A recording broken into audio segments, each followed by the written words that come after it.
मोटाई करे वो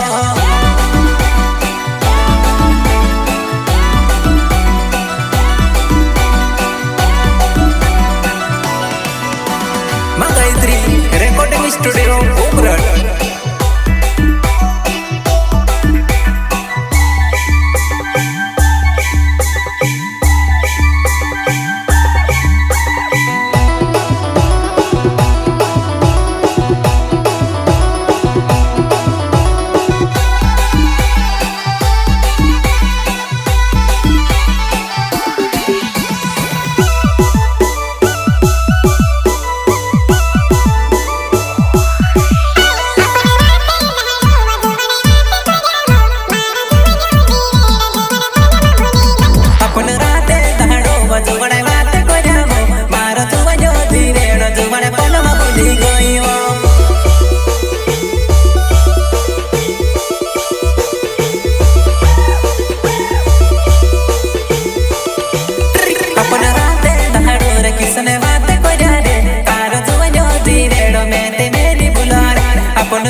किसने मैंने बुलाया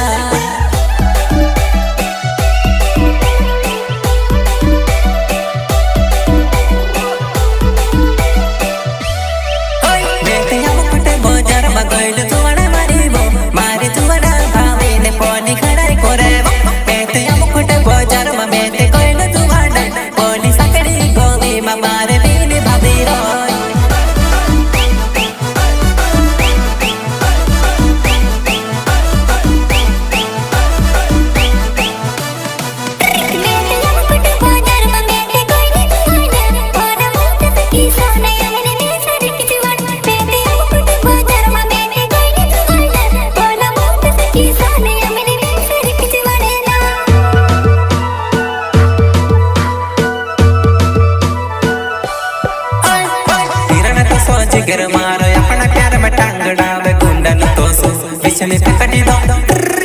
अपना प्यार में टांग डावे हिरण तो सो जिगर मारे गुंडन तो सो बिछने उलटी दो में वो मिक्सिंग राजू भाई वास्के किसने तो मेरे नावे मारो मुक्के से तो मेरे नावे मारो हम कुट गाँव ने हम तू आयाल कूदा के नी डर जे हम कूदा के नी बीज हम कुटने तुआया आमोरे लोल तू से मिलने आयो तू ते में से नहीं भूला दे तू ते जूदी मोटाई कर तू से मिलने आयो तू ते में से नहीं भूला दे तू ते जूदी मोटाई करे